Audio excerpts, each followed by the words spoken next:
మరి ఈ రోజు మనకి మన పిఎంసి డిజిటల్ జూమ్ సెషన్ కి సిద్ధా పద్మ గారు విచ్చేసి ఉన్నారు. Madam senior pyramid master. మరి పిఎంసికి ఎంతో చక్కటి వాళ్ళ ఫ్యామిలీ అంతా కూడా ఎంతో చక్కగా సేవలు అందిస్తున్నారు. మరి ఆ మేడం కి ఎన్నో చాలా అనుభవాలు ఉన్నాయి. మరి మన పిఎస్ఎస్ఎం మూమెంట్ లో మేడం ఎంతో చక్కగా సేవ చేస్తూ తన్ మన్ ధన్ మరి ఎంతో చక్కగా వారి సేవలను మనకి అందిస్తూ ఉన్నారు. మరి మేడం యొక్క అనుభవాలు చాలా ఉన్నాయి. మరి మేడం ని సాదరంగా వెల్కమ్ చెప్పుకుంటూ ఆ మేడం యొక్క ధ్యాన అనుభవాలను మనతో పంచుకోవడానికి మేడం వచ్చారు. మేడం ని సాదరంగా అందరి తరఫున వెల్కమ్ చెప్పుకుందాం. Madam Padmavathi madam, welcome madam. నమస్కారం అండి. నమస్తే మేడం, వెల్కమ్ మేడం. మన జూమ్ సెక్షన్ కి నమస్కారాలు. మన గురుదేవుడైన విశ్వ పితామహ సుభాష్ పత్రిజీ, స్వర్ణమాల పత్రిజీకి దంపతులకి నమస్కారం. నా పేరు సిద్ధా వెంకట పద్మావతి. ఇప్పటి వరకు అందరం ధ్యానం చేసాం. చక్కగా ధ్యానం అనేది మనందరికి తెలిసిన విషయం. ఈ రోజున ఈ ధ్యానం వల్ల ప్రతి ఒక్కళ్ళం కూడా ఆనందాన్ని పంచుకుంటున్నాము, పెంచుకుంటున్నాము ఆనందాన్ని. అద్భుతంగా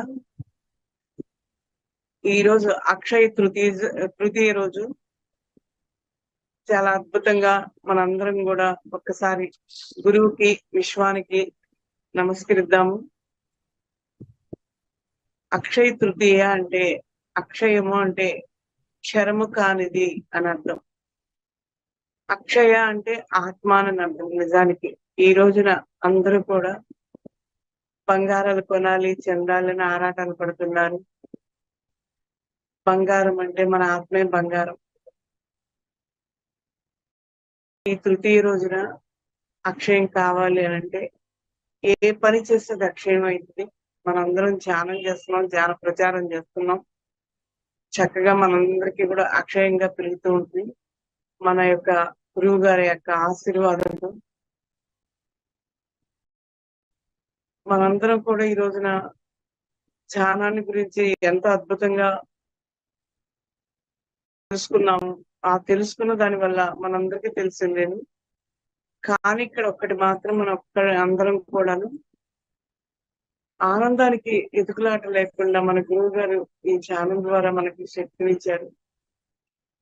ధ్యానానుభవంతో సాధించలేనిదంటే ఏదీ లేదు, మనందరికీ తెలిసిన విషయమైనది. ఆ ధ్యానం ద్వారా విశ్వం యొక్క విషయాల్ని మనం సందేశాలను అందుకోగలము, ఇక్కడ అందరికీ పంచగలము. ధ్యానం ద్వారా ఎన్నో సమస్యలను కూడా పరిష్కరించుకునే శక్తి మనకు వస్తుందండి. ధ్యానం ద్వారానే నేను చాలా అనుభవాలు పొందానండి. ఏ ఆతృత లేకుండానే అనేక సమస్యల నుంచి మనం బయటపడవచ్చు. ధ్యానంలో ఉన్న గొప్పతనాన్ని పూర్వం మనకి ఏదో సన్యాసులకని అనుకునేవాళ్ళు, కానీ మనకి కూడా సకల దేవతలకి మనం పూజాతత్వం నుంచి మనం బయటకు వచ్చి ఈరోజు ధ్యానానికి వచ్చాము. నిజానికి పూజాతత్వంలో కూడాను ధ్యానం సమర్పయామే అని అన్నారు, కానీ అష్టోత్తరం సమర్పయామే అని అనలేదు. సకల దేవతలు చెప్పింది అదే. కానీ ఇక్కడ దేవతల గురించి ప్రస్తావన ఎందుకు చేస్తున్నానంటే ఆ దేవత అర్చన కూడా చేసిన ఫలితంగానే ఇవన్నీ కూడా మనకి రావడానికి కారణం. ఆ దేవతలు కూడాను ఒక్కొక్క దానికి ఒక్కొక్క విశేషత ఉంది. ఆ దేవతా శక్తులు కూడా మన లోపలే ఉన్నాయి. శాకాహారం తిన్నప్పుడు శాకాహారులుగా మారుతాము. ఆ మార్గంతో పాటు ఆ శాకాహార శక్తి యొక్క అమ్మవారి శక్తి మనకి చేకూరుద్ది. సరస్వతి వల్ల జ్ఞానం చేకూరుద్ది. సరస్వతి వల్ల జ్ఞానం చేకూరుద్ది మనకి. ఆ జ్ఞాన సంపద వల్ల అద్భుతంగా ఒక్కొక్క శక్తి. ఇప్పుడు మనకి గురువుగా చెప్తారు, మన దేహంలో 2,72,000 నాడులు ఉన్నాయి అని. ఆ నాడుల యొక్క విశేషత ఏమిటి అని అంటే ఆ నాడులన్నీ కూడా క్లీనింగ్ జరిగినప్పుడు అనేక మంది గురువులతో మనం ఇచ్చే సందేశాలను అందుకోగలుగుతాం. ఎన్నో జరుగుతూ ఉంటాయి. ఆ సందేశాలకు గల మూల కారణం ఏంటంటే మన లోపల సమస్తం ఉన్నాయని మనం అంటారు, ఈ ధ్యానం ద్వారా అనుభవాలు తెలుసుకోగలుగుతాం. ఆ లోపలే ఉన్న శక్తి వల్ల అని రాముడు అని అంటాం మనం, ఆత్మారాముడు అని అంటాం, మనమే ఆత్మస్వరూపాలమనని. ఆత్మారాముడు వల్ల ఏం తెలుస్తుంది? అనేక జన్మల యొక్క జ్ఞాన సంపద, కర్మ సంపద అన్నీ తెలుసుకోగలుగుతాం. అలాగే గురువు గారు చెప్తారు మనకి, ధ్యానం చేస్తే శక్తి చేకూరుద్ది అని. అమ్మవారు పార్వతీ మాత వస్తుంది ఆ శక్తి అని అంటారు. ఆ తర్వాత ఏమొచ్చిందని చెప్తారు సార్, జ్ఞానము అనే సరస్వతి వచ్చింది అని అంటారు. సంగీతం కానీ కళలు కానీ అన్నీ నేర్చుకోగలుగుతాం. ఆ తర్వాత లక్ష్మి. ఇవన్నీ వచ్చిన తర్వాత లక్ష్మి అంటే సంపదే కాదండి, లక్ష్య సాధన అనేది మనకి తెలుస్తుంది. ఎందుకు ఈ భూమి మీదకి వచ్చామనేదాన్ని. పుట్టంగానే మనం కొంత పెరిగిన తర్వాత చదువులు కానీ అనుకున్నాం. ఆ తర్వాత ఏమనుకుంటాం, తల్లిదండ్రులు గృహస్థులుగా చేస్తారు, బాధ్యతలు నిర్వహిస్తాము. కానీ ఇక్కడ ప్రాపంచిక జీవితాన్ని సవ్యంగా దివ్యంగా నడుపుకుంటూ ఆ ధ్యాన శక్తి ద్వారా మనకు అనేక అనేక రకములైన దివ్య సందేశాలు మనకు అందుతూ ఉంటాయండి. అందుకోలేనిదంటే ఏది లేదు.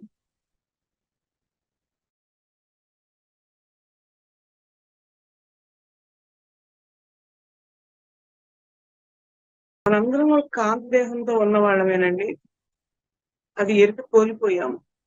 ఈ ధ్యానం ద్వారా దివ్యలోకానికి దిగివచ్చిన మనం దివ్యాత్మలుగా మనం తెలుసుకోగలుగుతాం, దివ్య సందేశాలను వినగలుగుతాం.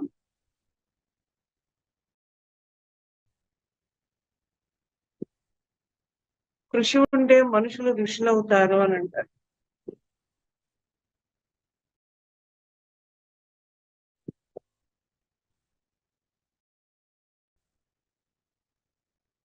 ఎదుటి వారిలో కూడా మనం ఎదిగామనే దానికి గుర్తు, ఎదుటి వారికి ఆకలైనా మనకు ఆకలైనట్టు తెలుస్తుందమ్మా. అదే దీనిలో ఉన్న గొప్పతనం. ఎదుటి వారిలో బాధ కలిగితే ఆ బాధ కూడా మనకు అర్థమవుతుంది. అహం బ్రహ్మస్మి తత్వమసి అని అంటాం, అందరిలో ఉంది ఆ పరమాత్ముడేనని. దీని యొక్క గొప్పతనం మనం ధ్యానం ద్వారా ఎదిగామనేది తెలియడం కోసం ఇదే. ఎదుటివాడి ఆకలైనా కష్టమైనా సుఖమైనా మనకి జరుగుతున్నట్టు ఫీలింగ్ కలుగు, అదే ఎదిగాము అని అంటే. గురువులు కూడా ఎక్కడో ఉన్న వాళ్ళు వస్తున్నారని కనుక్కుంటారు, చెప్తూ ఉంటారు. అవి కూడా ఒక రకమైన శక్తులే. ఇవి ధ్యానం ద్వారా అడగకుండానే వస్తాయి.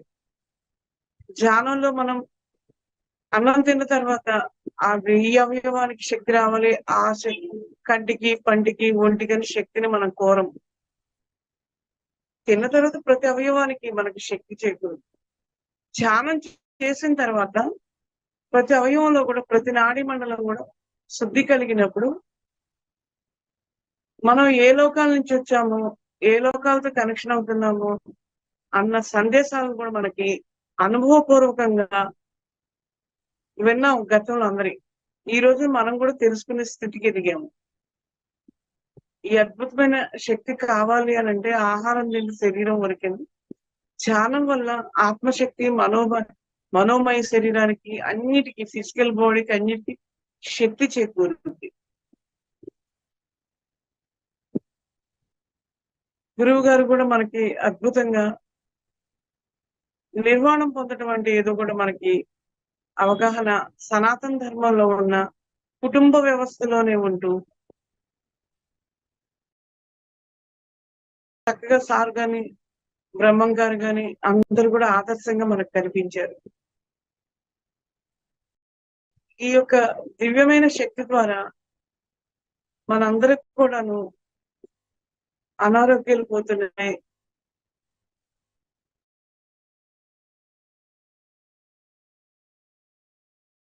ప్రశాంతమైన వాతావరణం అంటే ఏంటో కూడా సృష్టించుకునే శక్తి, ధైర్యం మనకు వచ్చింది.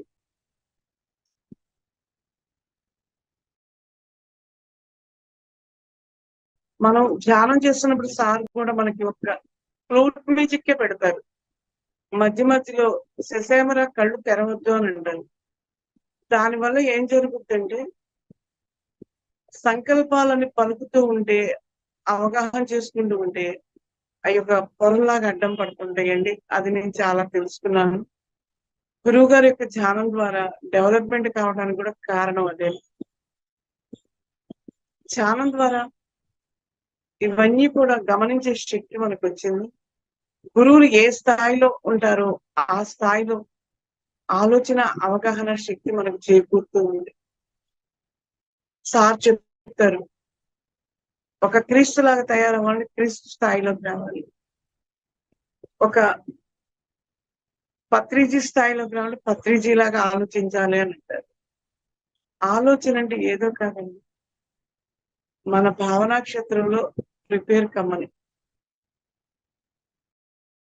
ప్రతి మనిషి కూడా ఈ రోజున ఈ భూమి మీద యూనివర్స్ లో నుంచి అనంతమైన శక్తి చేకూరడం వల్ల కుండలి యోగా శక్తిని కానీ, సందేశాత్మకమైన శక్తి కానీ, వినే శక్తి కూడా ధ్యానం ద్వారానే వస్తుంది.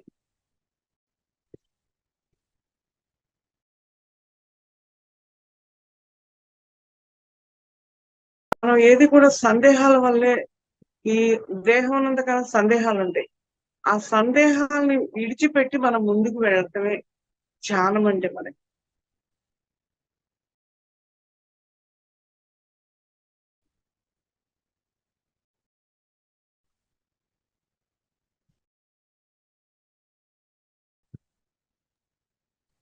మాట్లాడండి అమ్మ, కంటిన్యూగా ఏది ఆగదు, అంతా బాగా సవ్యంగా జరుగుతుంది. ఓకే అమ్మ. ఈ భూమి మీదకి ఎంతో మంది మహనీయులు వచ్చారు, ఎంతో మంది సర్వీస్ చేసేది మనందరికీ తెలిసిన విషయం.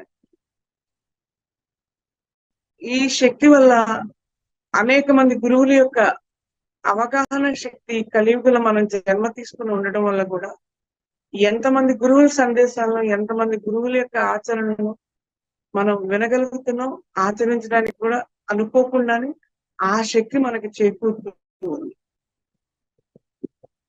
మనకు పండుగలు అంటే మనం ఏదో అనుకుంటాం, ఒక్కొక్క పండగకి ఒక్కొక్క విశేషత ఉంది. మనకి తొలి ఏకాదశి అని అంటాం. తొలిసారిగా ఏకాదశి అంటే ఏకంటే ఒకటి, దశం అంటే నవరంధ్రాలతో ఉన్న ఈ దేహం అనే దేవాలయం పరమాత్ముడు ఆ పండగ అనే రూపంలో మనకు చూపించాడు. దీపావళి అని అంటారు. దీపావళికి పరమార్థం ఏంటి? మన లోపల అజ్ఞానాన్ని పారదోలేదు ఈ ధ్యానం అనేది. దీపం అంటే మన లోపల పరమాత్ముడే ఆ జ్యోతి రూపంలో మనం దర్శించగలుగుతాం. ఇది ధ్యానం ద్వారానే ఆ శక్తి వస్తుంది. దసరా అని అంటాం. దశమే అంటే దశరంధ్రాలతో ఆ శక్తి 9 శక్తులుగా మనకి ముఖ్యంగా అవన్నీ యాక్టివేషన్ అవుతున్నాయి అని పరమార్థం. ఆ విజయదశమి యొక్క పరమార్థం కూడా. ఒక్కొక్క పండగకి ఒక్కొక్క విశేషత. భారతదేశంలో ఉన్న పండగలన్నీ ఎక్కడ ఏ దేశంలో కూడా ఉండవు.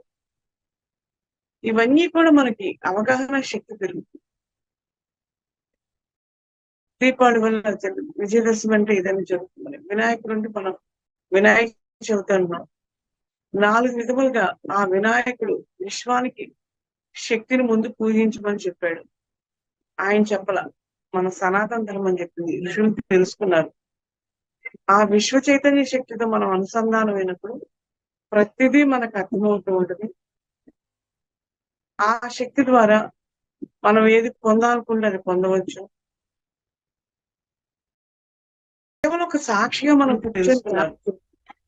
ఆ విశ్వ చైతన్య శక్తితో మనం అనుసంధానమైనప్పుడు ప్రతిదీ మనకు అర్థమవుతూ ఉంటుంది. ఆ శక్తి ద్వారా మనం ఏది పొందాలనుకుంటే అది పొందవచ్చు. ఒక సాక్షిగా మనం తెలుసుకున్నాం. ఆ విశ్వ చైతన్య శక్తితో మనం అనుసంధానమైనప్పుడు ప్రతిదీ మనకు అర్థమవుతుంది. కలగకుండా మనకి ఆ శక్తి ద్వారా మనం ఏది పొందాలనుకుంటే అది పొందవచ్చు. ఆటంకం లేకుండా కేవలం ఒక సాక్షిగా మనం తెలుసుకున్నాం. ఆ విశ్వ చైతన్య శక్తితో మనం అనుసంధానమైనప్పుడు ప్రతిదీ మనకు అర్థమవుతుంది. కలగకుండా మనకి ఆ శక్తి ద్వారా మనం ఏది పొందాలనుకుంటే అది పొందవచ్చు. ఆటంకం లేకుండా కేవలం ఒక సాక్షిగా మనం తెలుస్తున్నారు. ఆ విశ్వ చైతన్య శక్తితో మనం అనుసంధానమైనప్పుడు ప్రతిదీ మనకు ఆటంకాలు కలగకుండా మనకి ఆ శక్తి ద్వారా మనం ఏది పొందాలనుకుంటే అది పొందవచ్చు. ఆటంకం లేకుండా కేవలం ఒక సాక్షిగా మనం తెలుస్తున్నారు. ఆ విశ్వ చైతన్య శక్తితో మనం అనుసంధానమైనప్పుడు ప్రతిదీ మనకు ఆటంకాలు కలగకుండా మనకి ఆ శక్తి ద్వారా మనం ఏది పొందాలనుకుంటే అది పొందవచ్చు. ఆటంకం లేకుండా కేవలం ఒక సాక్షిగా మనం తెలుస్తున్నారు.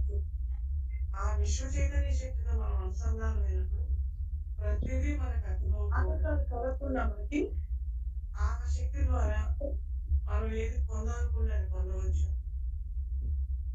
ఆటంకం లేకుండా కేవలం ఒక సాక్షిగా మనం తెలుస్తున్నారు.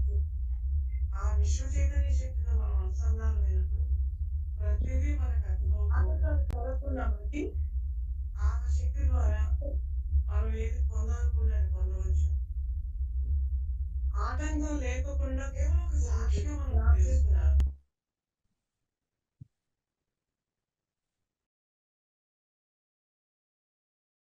మాట్లాడండి మేడం, పద్మ మేడం. ఓకే అమ్మా. ఇక్కడ రిపీట్ గా నాది నాకే వినిపిస్తుంది అంటే డౌట్ వచ్చిందమ్మా.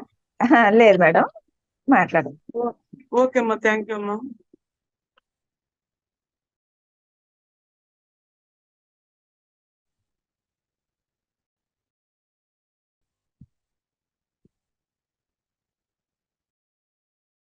ఓకే అమ్మా. Okay madam. ఓకే అమ్మా. ఎప్పుడు కూడాను సంకల్పం అనేది ధ్యానంలో లేకుండా జరిగినప్పుడే అద్భుతమైన శక్తి చేకూరుద్ది. మధ్యలో గనంగా మనం వాళ్ళు ఎరుకతో కోల్పోతారేమోనని మధ్యలో ఒక క్షణం శ్వాస మీద ధ్యాసాన్ని హెచ్చరిస్తూ ఉంటే ఆ శక్తి అనేది అద్భుతంగా పెరుగుతూ ఉంటది. సార్ చెప్పింది కూడా అదే.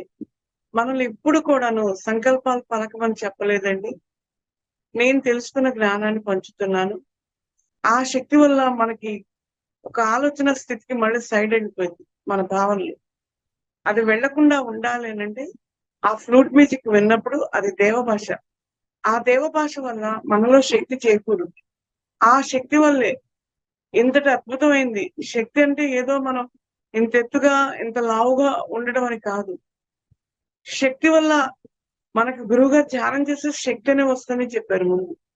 ఆ శక్తి వల్ల ఏదైనా మనం సాధించగలం. ఏ డౌట్లతో కూడాను ఎప్పుడు డౌట్ వల్ల మనకే ఆటంకం.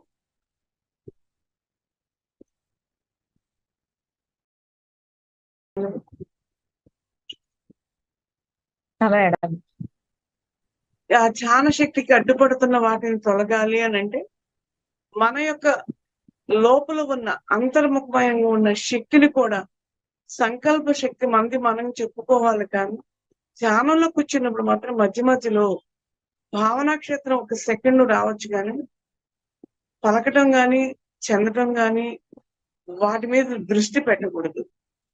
పెట్టకుండా ఉన్నప్పుడు ఆ శక్తి బారుకి అయిపోతుంది. ఒక బాటిల్ స్ట్రా వేసుకొని మన కూల్ డ్రింక్ తాగినప్పుడు అది బెండ్ అయింది అనుకో కొంత ఇబ్బందిగా ఉంది. అలా నిటారుగా పెట్టి తాగలేము. అందుకే సార్ చెప్తారు వెన్నుపూస నిటారుగా ఉండాల్సిన అవసరం లేదు అని అంటారు. ఆ వెన్నుపూసలో ఉన్నప్పుడు మనం ధ్యానంలో ముందుకు వంగినప్పుడు గతం గుర్తొస్తుంది. దాని వెంట వెళ్లకుండా ఒక్క సెకండ్ లోనే మళ్ళీ మనం తలెత్తుతాం. ఒక్కొక్క సమయంలో మన మెడ వెనక్కి వెళ్ళి భవిష్యత్తుని గురించి అద్భుతమైన శక్తులతో మనకి సమకూరుతుంది. ఆ దివ్యమైన అనుభవాలకి మనకి అవగాహనకి చూసే శక్తిని వస్తుంది. అనుభవాలంటే ఎందుకో కాదు గురువు గారు మనకు చెప్పించింది. అనుభవం అంటే ప్రతి ఒక్కరం కూడా ఎంకరేజ్మెంట్ కోసం చెప్పించారు. అంతేగాని ఇక్కడ చెప్పకూడదు చెప్పొచ్చు అని కాదు. ఆయన కన్నా మనం ఎక్కువేం తెలిసిన వాళ్ళం కాదు. చెప్పమంటే దేనికి? ధ్యానంలో కూర్చుంటే ఈ ఆనందము, ఈ సంగీతం వస్తుంది. గతంలో మన యొక్క జ్ఞానం వస్తుంది. గతంలో యొక్క కర్మబంధాలు ఉండవు. ఆ కర్మబంధాల నుంచి దుఃఖించకుండా ఉండడానికి మార్గాన్ని చూపించారు మనం. కర్మ అంటే ఏదో కాదు కదా. కర్మ అంటే పని.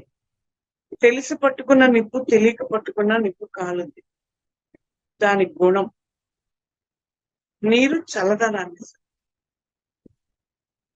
అట్లాగే ఆ గుణాల నుంచి కూడా మనం దాటడానికి కష్టాన్ని గురించి ఆలోచిస్తూ కూర్చునే బదులు సమస్యల్లోంచి లేని మానవుడు లేడు. ఆ సమస్య నుంచి బయటపడటానికి మనం బుక్ రీడింగ్ చేయటము, ధ్యానం చేయటము, సజ్జన సాంగత్యంలో ఉన్నప్పుడు సమస్యల్లోంచి బయటపడతారు. ప్రతి మనిషికి కూడాను సమస్యలు వద్దు అనుకుంటారు. అవి రాకపోతే మెదడుకి మేతలాగా మన మెదడుకి చైతన్య శక్తితో విరాజిల్లాలంటే అది కావాలి. అలాని కష్టాలు తెచ్చుకోమని కాదు. ఉన్న సమస్యల్ని దాటడం కోసం మనం ఎంతో అద్భుతమైన భగవంతుడు కూడా ఎన్నో అవతారాలు ఎత్తారని మనం చెప్పుకుంటూ ఉన్నాం. ఒకసారి సార్ చెప్పారు, కష్టాలు క్రీస్తు కన్నా మేకులు అని కొట్టించుకున్నారా అని అడిగాడు జానమన చక్రంలో. ఒక రాముడు లాగా అడవులు పాలయ్యారా అని అడిగాడు. ఒక కృష్ణుడిలాగా పుట్టినప్పటి నుంచి కూడాను తనని చంపడానికే ప్రయత్నం చేస్తారు, తనను అవమానించడానికే ప్రయత్నం చేస్తారు. కానీ ఆ రోజు ఆ క్షణాన ఆయన ఎప్పుడు కూడా కష్టాల గురించి, సమస్యల గురించి, అవమానాల గురించి కృష్ణుడు పట్టించుకోలే, రాముడు పట్టించుకోలే, ఏ యొక్క యోగి పట్టించుకోడు, ఏ జగద్గురువులు పట్టించుకోలే. వాళ్ళ స్థాయి మన స్థాయి వేరు అనుకున్నాం. కానీ వాళ్ళు కూడా ఒక దేహం తీసుకున్నప్పుడు పరిమితమైన ఉంటాయి. కానీ వాటిని జయించుతూ ముందుకెళ్ళని గొప్పవాళ్ళు అయ్యారు. కానీ కోట్లలో ఒక మనిషి మాత్రమే ప్రత్యేకత సంతరించుకుంటున్నాడు. ఆ గురు యొక్క ఫాలోవర్లు వచ్చినప్పుడు కొంతమంది అవుతారు. మనం ఒక రోజు నేను అనుకున్నాను, షిరిడి బాబా తనతో పాటు తెచ్చుకున్న వాళ్ళందరూ ఆ ఫోటోలు పెట్టారు, ఇంతమంది ఉన్నారు. మన గురువు గారు పత్రిజీ గారు 1,42,000 మంది తెచ్చుకున్నారు. ఆ 1,42,000 మందిలో వన్ ఆఫ్ ది నెంబర్ నేను కూడా అయి ఉంటే బాగుండు అని అనుకున్నా. ఒకసారి అసలు ఎవరు ఎంతమంది ఉన్నారా అని ఒకసారి అనిపించింది. మొన్న అరుణాచలం సార్ బర్త్డే రోజు అద్భుతమైన సందేశం ఇచ్చారు ప్రేమనాథ్ సార్. పత్రి సార్తో వచ్చిన మాస్టర్స్ అంతకన్నా ఎక్కువ మంది అయ్యేసరికి ఎక్కడ ఒక క్యాంపస్ లో వేయడానికంటే కుదరదండి. ఆకాశంలో అయితే పెట్టగలుగుతారంట. అంతమంది ఫోటోలు పెట్టాలన్నా చెందాలి అంటే ఇంత దివ్యమైన టైంలో మనం జన్మ తీసుకుని ఉండటం అనేది కూడా చాలా చాలా అద్భుతమైనది. ఈ రోజు మేము అంటే అనుభవాలు చెప్పమన్నారు కదా చెప్తున్నా నేను. మా ఇంట్లో మేము కాశీలో ప్రోగ్రామ్ చేసామండి. ఆ చేసినప్పుడు మేము ఇంత డబ్బు అవుతుందని మేము ఫీల్ అవ్వలేదండి ఇద్దరం. మా ఆశయం, మా నమ్మకం ఏమిటి అనంటే దైవం నుంచి సంపద దైవానికి ఉపయోగిస్తున్నామని ఒకటి. మరొకటి అజ్ఞానమైన ఆలోచనతో హాస్పిటల్ ఖర్చులు ఎన్నో ఉంటాయి. వాటన్నిటికీ ఇది బెటర్ అనుకుని మేము పెడతాం. అంతేగాని గురువుగారు చెప్పారు పెడుతున్నాం పెట్టాల్సి వచ్చింది అనేది ఏ క్షణం కూడా మేము ఆ భావనే చేయలే. మాకు అవకాశం చిక్కిందనే ఎన్ని లక్షల్లో అయిన ఖర్చులైనా కానీ అన్ని లక్షలు అవుతున్నా కూడా మేము ఫీల్ అవ్వలేదండి. ఇది దేనికి చెప్తున్నానంటే ఇక్కడ మనం ధ్యాన ప్రచారాలకు కానీ వేడికైనా ధనం ఖర్చు పెట్టాలంటే కొంతమంది అండి, అందరూ నేను చెప్పనండి, పెట్టాల్సి వస్తే ఇవ్వడానికి వచ్చేసరికి సందేహపడతారు. ఒక డాక్టర్ బిల్లు కడితే గానీ నీకు ట్రీట్మెంట్ చేస్తామంటే మనిషి ఎందుకు ఖర్చు పెడుతున్నారు? ప్రాణం మీద తీపి మనకి బిడ్డలను బంధువర్గాల్లోనూ ఏదో ఒకటి మన రిలేషన్ వల్లే మనం ఖర్చులు పెడుతున్నాం. ధ్యానం చేయాలి, ధ్యాన ప్రచారం చేయాలి, మనం సంపదను కూడా కొంత ఖర్చు పెట్టాలి. ఇది మన సనాతన ధర్మంలో కూడా ఉన్నది. వచ్చిందంటూ కొంత భాగం అనేది మనం తీయాలండి. తీయకుండా అవసరం అయితే నాకు ఉంటది, నేను ఎందుకు ఖర్చు పెట్టుకోవాలనుకుంటే అవి కొన్ని అనవసరమైన ఖర్చులకి వెళ్ళిపోతాయి తెలియకుండానే. ఈ ధ్యానం ద్వారా మాత్రం మన ప్రతి పైసా కూడా వృధాగా ఖర్చు కాదు. ప్రతి పైసా మనకు సద్వినియోగపడుతుంది. ఎప్పుడు ఎంత కావాలో అంత సమకూరుద్ది. ప్రతి మనిషి కూడాను మనిషి అజ్ఞానంతో స్వార్థం అనే దాంతో, స్వార్థం అంటే ఏదని కాదండి, తన తప్పుని ఏది లేదని నిరూపించుకోవడానికి మనిషి ప్రయత్నాలు చేస్తాడు. దానివల్ల కూడా ఒక పొరలు అడ్డుపడటమే, అది కూడా ఒక కర్మే. మన సార్ చూడండి, ఎవరన్నా ఏదైనా చెప్తున్నప్పుడు అలా చూసి ఇలా వదిలేసి పక్క వాళ్ళతో మాట్లాడతాడు. అలాగే మనం కూడా ఈ ధ్యానం ద్వారా స్వార్థం అంటే ఏంటి, స్వార్థ పరులు అంటే ఎలా ఉంటారు, ఎదుటివాడి ఆలోచన జ్ఞానం కూడా మనం అర్థం చేసుకునే స్థితికి ఎదుగుతాము. దీనివల్ల మనం సరిచేయబడతాం. వాళ్ళకి ఎలా చెప్పలేకపోయినా మనం సరి చేసుకోగల శక్తి వస్తుంది. ఓ, ఇలా మాట్లాడితే ఇలా ఉంటది కర్మ, ఇలా ఉంటది సమాజంలో, అటువంటి వాటిలోంచి నేను బయటపడగలుగుతున్నానని కృతజ్ఞతా భావంతో గురువు గారిని గాని ధ్యానానికి గాని ఆనందంతో ఉన్నాము. ఆనందం అంటే అదే కదండి. ఎవరికైనా జీవితంలో చెప్పే వాళ్ళకైనా వినే వాళ్ళకైనా ఏదో ఒక సమస్య అంటే ఎవరికి లేకుండా ఉండదు. సమస్య వచ్చినప్పుడు మన ఇంట్లో మన బెడ్ మీద పడుకుంటున్నాం, కానీ ప్రశాంతత ఉండదు. అదే సమస్య లేని రోజున, ఏదన్నా ప్రాబ్లం లేనప్పుడు రిలాక్స్ గా తిరుగుతూ ఉన్నాం, ఆనందంగా చూస్తూ ఉన్నాం. ఆనందంగా చూసుకున్నప్పుడు ఏమవుద్ది, చూసుకోవడం అంటే ఏదో కాదు, మనకు మనమే మన బాడీ రిలాక్స్ గా ఉండదు. ప్రతి మనిషి పోరాటం కూడా ఆనందం కోసం, ఆరోగ్యం కోసం, ఆహారం కోసం. ఆహారం కూడాను ఇప్పుడు మనం అందరం దేవాలయాలకు వెళ్తున్నాం, అక్కడ హోమాలు చేస్తుంటారు. ఆ హోమం చేసేటప్పుడు కానీ ద్రవ్యాలు తెచ్చేటప్పుడు కూర్చున్న వాళ్ళు కానీ చేయించే వాళ్ళు కానీ అందరూ ఏమంటారు, ప్యూర్ నెయ్యి కావాలి అని అంటారు, ఆవు నెయ్యి కావాలి అని అంటారు, ప్యూర్ పుచ్చకుండా ఉన్న ధాన్యాలు కావాలి అని అడుగుతారు హోమగుండంలో వేయటానికి. ఈ రోజు మానవుడు కడుపుని, అది కూడా ఒక హోమగుండం, ఆ హోమగుండంలో ఏమి తింటున్నాం, ఏమి వేస్తున్నాం అనే ఆలోచన లేకుండా పోయింది. దానివల్ల మానవుడిలో ఉన్న దివ్య శక్తిని కోల్పోయాడు. కానీ ధ్యానం ద్వారా మనం అందుకోగలుగుతున్నాం. ఆ హోమ ద్రవ్యాలు వేసేటప్పుడు ఎంత ప్యూర్ గా వేయాలని ఆలోచిస్తున్నాము, ఎంత చెందుతున్నాము, ఎంత ప్యూర్ గా వెళ్ళి గుళ్ళోకి వెళ్ళాలని అనుకుంటున్నాము, అంత ప్యూర్ గా వాటిలో వేయడమే కాదు, మన అంతరంగంలో ప్యూరిటీ రావాలి. ఒక డస్ట్బిన్ నీట్ గా పెట్టుకోవాలనుకుంటున్నాం, ఇల్లు నీట్ గా పెట్టాలనుకుంటున్నాం, మనసు నీట్ గా ఉండాలి, మన భావనలు నీట్ గా ఉండాలి, మన భావనా క్షేత్రం నీట్ గా ఉండాలి. నీట్ గా అంటే కడిగి శుభ్రం చేసి సర్ఫేస్ కదని అని కాదండి, మన భావనలు. సార్ చెప్తారు మనకి, గురువులందరూ కూడా చెప్పేది ఒకటే సత్యం, భూమి మీదకి వచ్చింది బాధలు పట్టడానికి ఏడవడానికి కాదు, నటించడానికి వచ్చామన్నమాట. నటించడం అంటే ఒక సినిమా యాక్టర్లు నటించిందే నటన కాదు, మంది కూడా నటనే. ఒక్కసారి గమనించండి, మనం ఏదైనా ఒక సీరియల్ చూసినప్పుడు, ఒక సినిమా చూసినప్పుడు, ఒక సమస్య వచ్చినప్పుడు మేకప్ చేసుకుని వచ్చి మనం సమాధానం చెప్పలేము మన ఇంట్లో. అక్కడ వాళ్ళు ఎందుకంటే ఆల్రెడీ ఆ యాక్షన్ కోసం వచ్చినారు. నిజంగా ప్లెజెంట్ గా ఉంటే యాక్షన్ కోసం మనం సమస్యను క్రియేట్ చేసుకోలేం కదా. ఆనందంగా ఉండడం అంటే అదే. సారు శ్రీశైలంలో పెట్టినప్పుడు కానీ, ఎక్కడ ధ్యాన మహాచక్రానికి వెళ్ళినప్పుడు కానీ, కాలం అనేది ఎంత అద్భుతంగా, ఎంత శక్తిగానో నడుస్తూ ఉంటే కూడా, ఒక నదిలో ఎప్పుడన్నా నడిచిన వాళ్ళకి అనుభవం ఉంటుంది, ఆ నదిలో నడుస్తూ ఉంటే ఎలా ఉంటుందో అలా ఉంటుంది. సార్ శ్రీశైలంలో ధ్యానం పెట్టినప్పుడు గురు సమ్మేళనాన్ని పెట్టారండి, అప్పుడండి సప్తాహాన్ని పెట్టారండి సార్ శ్రీశైలంలో. అప్పుడు కొత్తగా మేము వచ్చున్నామండి, ఛానళ్ళకి అంతగా ఏం పెద్దగా తెలియదు. కానీ అక్కడ ఒక్క చిన్న మాట మన భావన క్షేత్రం మీద నా అనుభవాన్ని చెప్తుంది.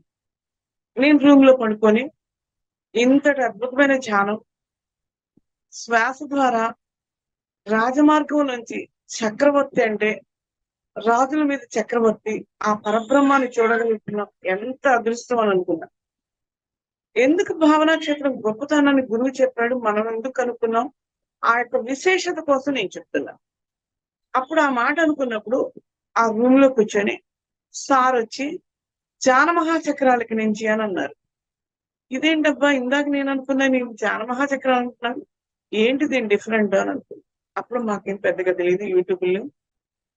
అప్పుడు వారానికి ఒకసారి క్లాస్ జరుగుతుంటే, కానీ ఆ భావనా క్షేత్రం నేను అనుకున్నందుకు ఆ శ్రీశైలంలో నేను అనుకున్న రూమ్ లో విషయం సార్ వచ్చి కూడా చెప్పారు.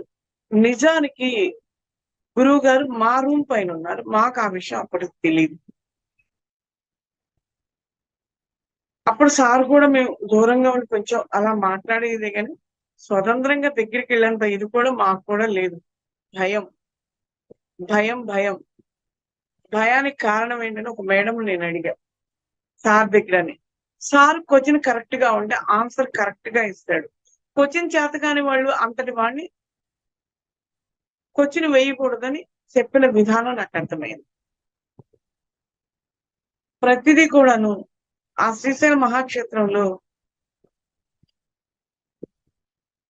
శివరాత్రి రోజున నేను ధ్యానం చేస్తూ కూర్చున్నానండి. ఆ కూర్చున్నప్పుడు ఆ శివాలయంలో రాతి గోడలు ఉంటాయి. ఆ రాతి గోడలు కూడా లేకుండా శివుడు కనిపిస్తూ ఉన్నాడు. ఇదేంటి ఇక్కడ ఈయన కనిపిస్తుంది, ఇలా కనిపిస్తుంది అనుకున్నా. అప్పుడు తండ్రి ఓపెన్ కూడా తెలియదు నాకు. అక్కడి నుంచి వెళ్ళిపోయి నేను తెలియకుండానే నా లోపల ఉన్న ఒక బాడీ వెళ్ళి అక్కడ కూర్చుంది. ఒక సాక్షిగా నేనున్నా. ఆ తర్వాత ఒక శంఖం ఊదుతూ కనిపించింది. ఆ శంఖం ఊదటం కనిపించిన తర్వాత ఉత్తరముఖంగా తర్వాత ఇంకోటి కనిపించింది. ఏమిటి అంటే గంధపు నీళ్ళు పోయటం కనిపించింది ఈ బాడీ మీద. జరిగింది గురువు గారికి చెప్పిన తర్వాతనే దాని యొక్క అంతరార్థం తెలియకపోయినా గురు సమ్మేళనాన్ని 3 days సార్ క్లాస్ పెట్టారు. కానీ ఎమ్మడెమ్మడి కొంచెం విషయాలు తెలియాలంటే కష్టం అండి. ఒక్కళ్ళ సంగతి తెలియదు నాకు. కొన్ని నెలలు పడుతున్నాయి, ఆ తర్వాత అర్థమవుతుంది. ఆ గురు సమ్మేళనలో సార్ పెట్టిన ధ్యానం ఏమిటనంటే చైతన్య శక్తిలో వచ్చిన మాస్టర్స్ అందరినీ కూడా ఎన్లైట్మెంట్ చేయడం ఒకటి, యూనివర్స్ లో ఉన్న పూర్ణాత్మలందరినీ కూడా ఇన్వైట్ చేసి ఈ భూమి మీదకి అందరికి కూడా వర్క్ అప్పగించారు. అది ఈ మధ్య రీసెంట్ గా నాకు అర్థమైంది. ఇంతటి చరిత్రలు మన ద్వారా జరుగుతూ ఉన్నాయి. ఆనాడు కృష్ణుడు భగవద్గీత ఉపదేశించాడు అర్జునుడికి అని అంటారు. కానీ మనకి ఎంతో ఆనందంగా వింటున్నాం. మన గురువు గారు కూడా చేయించే పనులు కూడా చాలా చాలా అద్భుతంగా జరుగుతూ ఉన్నాయి. మన అవయవాలు కూడా మనతో మాట్లాడటం మొదలు పెట్టాలి. ఎదుటివాడి అవయవాలు కూడా మనతో మాట్లాడతాయండి. ఎందుకంటే అనుభవాన్ని షేర్ చేస్తున్నాను. ఒక టైంలో నైట్ కొన్ని ఆహార పదార్థాలు తినకూడదు, శాకాహారాలు అయినా కానీ. నాకు పెడుతూ ఉంటే వాళ్ళు తినేవాళ్ళకి ఇబ్బంది కలగకూడదని ఇప్పుడు నేను తిన్నాను అలా రిలేట్ చేస్తూ ఉన్నాను. వాళ్ళు ఆఖరికి తినడం అయిపోయిందంటే ఇప్పుడన్నా తినండి అన్నారు. ఏమన్నా నైట్ తినకూడదండి, ఈ ఫుడ్ డైజెషన్ ఇబ్బంది అవుతుందండి, వాటి బదులు ఇంకా తినడానికి భగవంతుడు చాలా ఇచ్చాడు అని అలా ఆపేశానండి. ఆపిన తర్వాత వాళ్ళ బాడీలో ఉన్న అవయవాలు థ్యాంక్స్ అని చెప్తున్నాయి. ఇదేంటి బాబు మీవేంది లోపల నుంచి అవి ఆ పార్ట్స్ థ్యాంక్స్ చెప్తున్నాయి ఏందని అనుకున్నా. ఆ తర్వాత వేరే వాళ్ళ క్లాస్ లో నేను విన్నాను అవయవాలు కూడా మాట్లాడితే మాట్లాడొచ్చు అని. ఎదుటివాడి అవయవాలు మాట్లాడటం కూడా నేను విన్నానని చాలా హ్యాపీగా అనిపించింది. మనం సూర్యుడిని ఒకసారి సార్ అడిగారు, ఈ చార్మహాచక్రంలో బాగా చలి ఎక్కువ ఉండేట్టుంది కదా మేడం అని అన్నారు. ఆ టైంలో నేను మనకి ఏ ఆటంకం కలగదు సార్, చాలా అద్భుతంగా ఉంటది, చాలా దివ్యంగానే ఉంటది, మనకి ఏ ఆటంకం ఉండదు సార్ అని అలా మాట్లాడాను. కానీ ఆ తర్వాత జానమహాచక్రంలో నా శరీరం మొత్తం ఐస్ లో పెట్టినట్టు అయిపోయింది. ఇదేంట్రా భగవంతుని కళ్ళు తెరిచి అందరినీ చూస్తూ ఉంటే అందరూ ధ్యానంలో నిమగ్నమై ఉన్నారు. గురుదేవ పరమాత్మ ఈ పరిస్థితి ఏంటి, దేని వల్ల అని అనుకున్నా. అయిపోయింది. అలా ఉంటూనే ఉన్నాను. నాకు ఏ సందేశం రాదు, సాక్షిగా ఉన్నాను. ఆ తర్వాత సూర్యకిరణాలు, సూర్యుడు వచ్చి నన్ను చెంప మీద ఒక్కదాన్ని తాకుతున్నట్టుగా ఒక అమ్మాయి అనుభవాన్ని నా పక్కన తెలిసిన అమ్మాయి ఉంటే చెప్తాను. అంటే సూర్యుడి శక్తి వస్తే ఆ మంచు శక్తి కరిగిపోయిద్దనే కదా. గురువు గారు సందేశం ఇవ్వలేదన్నమాట. ఫస్ట్ నేను చెప్పాను, తర్వాత జరిగింది ఇది. ఎందుకంటే గురువు కూడా ఎవరి చేత ఏది చేయించాలో అది చేయించే సామర్థ్యం ఉన్నవాడు. అన్ని గురువే చేస్తాడంటే చేయించుతాడు, చేస్తాడు. గురువు యొక్క దృష్టి బాగుంటే అన్ని బాగుంటాయి అని అంటారు. ఆఖరికి మన బ్రాహ్మణంలో కూడాను తెలిసిన వాడైనా తెలియని వాళ్ళైనా నా గ్రహస్థితి ఎలా ఉంది అని అడుగుతారు. మనందరం వింటూనే ఉంటాం. అప్పుడు ఏం చెప్తారు? గురుబలం బాగుంటే అన్ని బాగుంటాయి అని అంటారు. గురు దృష్టి మీ మీద ఉంది అని, గ్రహాల మీద ఉందని లేదని చెప్తారు. గురువు యొక్క దృష్టి అంటే మాటగానే మనం విన్నాం, కానీ పత్రిసార్తో తిరిగిన వాళ్ళందరికీ ఇది అనుభవమే. గురు దృష్టి అంటే సారు కంటి ద్వారా ఎంతో శక్తిని మన కళ్ళల్లోకి ఇచ్చాడు. అదే గురు దృష్టి అంటే తెలుసుకున్నాను. ఆ గురు దృష్టి ఉంటే ఎంత అద్భుతంగా ఉంటుందా అని. కానీ ఇంకొక ఈ మండలాన్ని, గ్రహ మండలాన్ని నడిపించే గురువు కూడా ఉంటాడు. ఆ గురువు కన్నా ముందు మనకి ఈ గురువు సహకరించాడు. ఇదే ధ్యానం వల్ల అదృష్టం అంటే, యోగ్యత అంటే. గురువు గారు వచ్చినప్పుడు అందరం బెల్లం చుట్టూ ఈగల్లాగా పరిగెత్తేవాళ్ళం. అటువంటి ఆ శక్తిని ఆ మహానుభావుడు ఎంతమందికి పంచాడు. ఒక్కొక్క టైంలో వచ్చినప్పుడు ఆ గురు శక్తి అయినా పీరియడ్ దాటినప్పుడు వెళ్ళిపోయిద్దాము. మన గురువు ఇచ్చిన శక్తి మాత్రం నా అభిప్రాయం జన్మ జన్మలకి ఉంటదని పూర్ణ విశ్వాసం. ఆ యొక్క గురు దృష్టి పడిన వాళ్ళందరూ చాలా గొప్పవాళ్ళేనండి. గురు దృష్టి పడలేదు, గురువు గారు లేరన్న భావన అక్కర్లా. ఈ రోజున వాళ్ళు మనం ధ్యానంలో ఉన్నా కూడా కనిపించారన్నా కూడా గురు దృష్టి వచ్చిందనే లెక్క. ఏ గురువు వచ్చినా వాళ్ళు దృష్టిని, శక్తిపాతాన్ని మనకి నింపుతున్నారని అర్థం. ఇంకొక గ్రహం అనేది కూడాను గ్రహాలు గ్రహించుతాయి. ఆ గ్రహించినప్పుడు మనం సరిచేయబడుతున్నాయి. గ్రహం అంటే గ్రహించి ఏం చేస్తున్నాయి? మనం చేసిన తప్పు ఒప్పులు సరిచేయబడుతున్నాయి. వాళ్ళు గ్రహించే వాళ్ళు ఉన్నారని మనకి క్రమశిక్షణలో నడపడానికి ఆ దేవతలనండి, ఆ ఋషులనండి, గురువులనండి, గ్రహమండలాలనండి, ఆ ఈశ్వరుడు అనండి, ఎవరైనా ముందు గ్రహించే వాళ్ళు మీ మీద దృష్టిలో ఉన్నారని మన సనాతన ధర్మంలో ఋషులు కనుక్కొని మనకి క్రమశిక్షణ ఇచ్చారు. మనకు డబ్బు ఉంది, ఒక విదేశాలు వెళతాం. వెళ్ళినప్పుడు మన దేశంలో, మన ఊర్లో మనం తిరిగిన స్వేచ్ఛగా మనం ఇంకొక చోట తిరగలేం. భయం ఉంటది. అక్కడ రూల్స్ అండ్ రెగ్యులేషన్స్ ఎలా ఉన్నాయా అని చాలా జాగ్రత్తగా బిహేవింగ్ చేస్తాం. మళ్ళా మన స్వస్థలానికి రావాలన్న ఉద్దేశంతో. అక్కడ అక్కడ డబ్బు ఉంది, ఇక్కడ డబ్బు, అక్కడ ఉన్నాం, ఇక్కడ మనం తిరగలం. కానీ ఆ భయంతో ఎంత జాగ్రత్తగా ఉంటున్నాము, సేఫ్ గా రావాలని. అలాగే జన్మ తీసుకున్న వాళ్ళ మనం సేఫ్ గా ఈ దేహం అనే దేవాలయాన్ని అనారోగ్య పాలు చేయకుండా వెళ్ళటం కూడా ఒక గొప్ప విశేషం.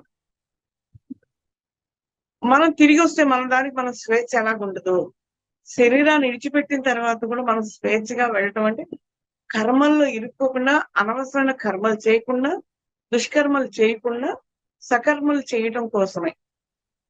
విదేశాలను పోటీ పెట్టుకోండి, లేదా ఒక తెలియని పెద్ద సిటీకి వెళ్ళాం అనుకోండి, ఒక బాంబేనో ఒక ఢిల్లీనో వెళ్ళాం అనుకోండి, ఎంత లాంగ్వేజ్ వచ్చినా తెలియనప్పుడు ఇన్కన్వీనియంట్ కూడా ఆ యొక్క కావాల్సిన ప్లేస్ కి వెళ్ళిన దాకా ఎంత సెక్యూరిటీగా మనం ఉంటాం, మన పక్కన తీసుకుని వెళ్తాం. లేదు ఒక్కళ్ళు వెళ్ళినా అడ్రస్ కనుక్కోవడానికి ప్రయత్నం చేయాలి కదా. తీసుకెళ్ళి ఒక ఆటో వాడు ఉన్నా, ఒక కారు పెట్టుకుని వెళ్ళినా. అలాగే మనిషి జీవితంలో కూడా ఇక్కడ మనం వచ్చింది జ్ఞానం పొందటానికి, జ్ఞానం పంచటానికి అనే ప్రాపంచిక జీవితంలో చిన్న చిన్న విషయాలు గమనించుకుంటే పెద్ద పెద్ద విజయాలు సాధించగలుగుతాం మనం. అందుకే సార్ చెప్తారు, ఎవరు తక్కువ కాదు, ఎవరు ఎక్కువ కాదని. చెప్పిన వాళ్ళు ఎక్కువ కాదు, వినేవాళ్ళు తక్కువ వాళ్ళని కాదు. ముందుకు వెళ్ళటానికి అడ్రస్ కనుక్కొని కావాల్సిన చోటుకు వెళ్ళడానికి. అట్లాగే మనం కూడా ఈ ఛానల్లో కూడా అద్భుతంగా ఎదుగుతూ చెందుతూ ఇవన్నీ కూడా అనుభవాలతో వాళ్లే కాదు మనలో కూడా శక్తి ఉందని తెలియపరచడానికి మన గురువు గారు అనుభవాలు షేర్ చేయమన్నారు. అహంకారం పెరిగేదైతే చేయించరు కదా. భ్రమ అంటారు, భ్రమ వచ్చిన వాటికి భ్రమలాగా మనకి అంతరించిపోతాయి. మనం అనుకోకుండా అందిన సందేశాలు మనం తెరడైతే చూసినవి చెందినవి చాలా అద్భుతంగా ఉంటాయి. ఎందుకంటే ఎవరన్నా అనుభవాలు కూడా భ్రమ భ్రమ అంటున్నారు ఈ మధ్య. ఒక 4-5 days బిఫోర్ నేను అనుకున్నా భ్రమ భ్రమ అని చెప్తున్నారు, ఏంటి ఇది గురువు గారు చెప్పించారు, అసలు ఎందుకు ఇలా చెప్తున్నారు, ఇది ఎంతవరకు కరెక్ట్ అని నేను అలా అనుకున్నానండి. ఒక 4 రోజుల క్రితం నా హృదయంలోనే దీపం వెలుగుతుందండి, వెలిగిస్తూ ఉన్నాను. నా హృదయంలో నేను దీపం వెలిగిస్తున్నట్టు కనిపించింది ఏంది అనుకున్నా. గతంలో కూడా జ్యోతి దర్శనం నా హృదయంలో నేను చూస్తున్నా. అదొక వెండి దాంట్లో ఉన్నది. ఆ వెండి దాంట్లో ఉన్నది ఏంటబ్బా అనుకున్నా. అక్కడ నేను ఒకటి అనుకున్నా, అక్కడ ఎవరున్నారు ఆ దీపంలోని ఒక భావనగా చూస్తే ఒక మాస్టర్ కనిపించాడు. ఓకే, వీళ్ళు భ్రమ అన్నారు కాదు, సార్ చెప్పిన సత్యం, సార్ త్రికరణ శుద్ధిగా నేను నమ్మినందుకు ఇంత అద్భుతమైనదిగా ఆ హృదయంలో కూడా జ్యోతి వెలుగుతూ కనిపిస్తూ ఉందంటే మరి అది నేను ఊహించుకున్నానా? నేనే ఊహించుకోను. అలా ఊహించుకోవాల్సిన అవసరం మనకు లేదు. అది ఊహగానే అయిపోతుంది. కానీ ఎప్పటికో అది క్రియేటింగ్ అవుతుంది. అప్పటిదాకా వేచి ఉంటారు, అంత అవసరం లేదు. కానీ ఒక మనుషులు చెప్తున్న ఎందుకు సార్ చెప్పిన అద్భుతమైన దాన్ని ఇలా ప్రచారం చేస్తున్నారు, కన్ఫ్యూషన్ అవుతున్నారనే ఒక బాధతోనే నేను అది ధ్యానం చేస్తున్నాను. నా అంతరంగంలో నేనే చూసుకునేట్టు చేసింది. కొంతమంది ఒకసారి నన్ను ఇలాగే ధ్యానం వాళ్ళు ఊహించుకొని చెప్తున్నారు అని అన్నారు. నేను అడిగాను, ఓకే అండి మీరు చక్కగా చెప్పండి ఏదైనా ఊహించుకొని అలాగే అని. కానీ నోరు పెగలలేదు. ఎందుకంటే ఆ వాగ్దేవి మాట్లాడివ్వదు. ధ్యానం ద్వారా చాలా గొప్పదండి. వాగ్దేవి అంటే గుర్తొచ్చింది. ఒకసారి నాకు అమ్మవారు నీకు వాక్శుద్ధిని ఇస్తానని మాట్లాడారు, శ్రవణం వినిపిస్తూ ఉంది, నాకు వద్దమ్మా అని అన్నారు. ఎందుకు అని అన్నారు. మనిషి ఎవరైనా ఆవేశం కలిగించినప్పుడు చెందినప్పుడు చాలా సమస్యలు వస్తాయమ్మా, నాకు వద్దన. ఆ వద్దన్న దానికి అంతకన్నా ఎక్కువైన జ్ఞానము ఆనందంగానే నాకు ఇచ్చారు. నేను సత్యాన్ని ఒప్పుకున్నాను కాబట్టి ఓహో నాకు ఇచ్చారు కదా నేను పొంగిపోకుండా ఉన్నందుకు. కొన్ని శక్తులనేవి కూడాను సిద్ధులు అని అంటారు. ధ్యానం చేయకుండా మంత్రశాస్త్రం సిద్ధులు కంట్రోలింగ్ ఉండదు. ధ్యానం ద్వారా మన గురువు గారి చెప్పినట్టు ఫాలో అయిన వారికి వచ్చిన శక్తులు దుర్వినియోగపడవు. అది ఎలాగా అంటే కొంతమంది కొన్ని వస్తువులు పట్టుకున్నా వాళ్ళ మాటలు వాళ్ళ బిహేవియర్లు మనకి వినిపిస్తాయి. కొన్ని ఫుడ్లు పట్టుకున్నా కూడా వాళ్ళ మాటలు వాళ్ళ ఆలోచన విధానాలు బిహేవియర్ వినిపిస్తుంది, అనిపిస్తుంది, అర్థమవుతుంది. అక్కడ కనిపించాల్సిన అవసరం లేదు. ఓహో ఇదా అని అనుకున్నా. కానీ రససిద్ధిలో ఒక సిద్ధి అని కూడా నాకు తెలియదు. అది 12-13 సంవత్సరాల నాటి నాకు వచ్చింది. ఈ మధ్య కాలంలో దాని యొక్క అంతరార్థం అర్థమైంది. స్పర్శా శక్తి అని అంటారు దాన్ని. ఇచ్ఛాశక్తి, జ్ఞానశక్తి, క్రియాశక్తి, స్పర్శా శక్తిని అమ్మవారి ఉంటాయి. ఆ శక్తిలో ఒక్కొక్క శక్తి మేలుకొల్పడుతుంది మనకి. ఒక్కొక్క దేవతలు కూడా మన అందరి దేవతలందరూ కూడా ఒక్కొక్క నాడి మండలంలో ఉన్నారండి. ఆ నాడి మండలం శుద్ధైనప్పుడు కనిపిస్తాయంటే కారణాలు ఇవేనే ధ్యానం ద్వారా. మన ప్రయత్నాలు ఏం చేయగక్కర్లేదండి. మంత్రశాస్త్రాలు అయితే నాకు ఇదని సంకల్పం చెప్పి చేస్తారండి. ఆతృత, ఆందోళన ఇవన్నీ మనుషుల ఆరాటాలు పోరాటాలు ఉంది. ఇక్కడ ఏ ఆరాటం పోరాటాలు లేకుండానే సాక్షిగా ఉండే మన లోపలనే మనకి ఎన్లైట్మెంట్ అవుతూ ఉంటాయి. దానివల్ల మనం ఏం సాధిస్తామంటే కోపం, ఈర్ష్య, ద్వేషం అనేది తగ్గిపోయింది. ఎదుటివాడి ఆకలి ఎలా మనం గ్రహించే శక్తి వచ్చిందంటే అది కూడా ఒక సిద్ధే. మా ఇంటికి వచ్చినప్పుడు నాకు అర్థమవుతుంది మంచినీళ్ళతో వాళ్ళు దాహంతో ఉన్నారా, తిండితో ఆకలితో ఉన్నారా, ఎమ్మడే అర్థం చేసుకుని ఫుడ్ ఇచ్చినాకే మాట్లాడతాను. అలా చాలా చాలా సందర్భాల్లో చాలా చాలా విషయాలు అర్థమవుతున్నాయి. ఇదేమిటి అని అర్థమవుతున్నాయి అని అనుకుంటే ఆ పరాశక్తి ఒక్కొక్క దాన్ని ఒక్కొక్క పేజీ చదువుతున్నప్పుడు ఒక బుక్ లో ఒక్కొక్క అనుభవ జ్ఞానం ఒక్కొక్క యోగులుగా ఉండి అనుభవ జ్ఞానాన్ని బుక్స్ రాసినప్పుడు వాళ్ళు ఆ బుక్స్ చదువుతున్నప్పుడు ఎంతో శక్తి చేకూరుతున్నారు. వాళ్ళ అనుభవ జ్ఞానం మనకు రీడింగ్ అవుతుంది. మనం చదువుతూ ఉంటే మనకు అవుతుందా అనే ఫీలింగ్ ఉండదు. ఆ ఫీలింగ్స్ అవసరం లేదు. ఎందుకంటే ఆవిడకైనప్పుడు నాకు ఎందుకు కాదు అంటారు. పత్రి సార్ అదే అంటారు, వాళ్ళకైనప్పుడు మనకెందుకు కాదు అని అంటారు. ఆ సారు చెట్టు చిన్న చిన్న పదాలే మనకి ఎదగడానికి ఎంతో అద్భుతంగా ఉంటుంది. సారు ఎక్కువ సాగపికి చెంది ఇట్లానే కటాకండిగా ఇది చేయకపోతే రాదేమో అనే ఫీలింగ్ కలగనీయకుండా అద్భుతంగా మనకి కలిగించారు. ఎందుకు రాదు అని అన్నారు. ఎంత సింపుల్ గా ఉందో వినడానికి. కానీ ఆచరణ పెట్టి కొన్ని సంవత్సరాల సాధన బుక్స్ మనం ధ్యాన ప్రచారం చేసినప్పుడే కదా ఇవి కావాలంటే అవి చేయాలి. ఎవరికైనా తప్పదు. గత జన్మల్లో ఉన్న కొంత తోడు వస్తుంది. ఆ పొరుగురు వెళ్ళినప్పుడు ఇతర దేశం వెళ్ళినప్పుడు తెలిసిన వాళ్ళు ఉంటే మన సహాయం ఎంత చేస్తారో కొంత. అలాగే మనకు కూడా గత జన్మల్ని సహకరిస్తాయి. ప్రతి మనిషి కూడానండి ధ్యాన ప్రచారాలతో పాటు అంతరంగంలో మనం ఎవరైనా కానీ బుద్ధుడికి స్వస్తిక్ ఉండదు. స్వస్తిక్ ఎందుకు ఉండదు? స్వస్థత చేకూరింది, ఆరాటం తగ్గిందని ఆయన ఆ స్వస్తిక్ని వేసుకున్నాడు. ఆయన వేసుకోలే, అది తయారైంది ఆయన లోపల.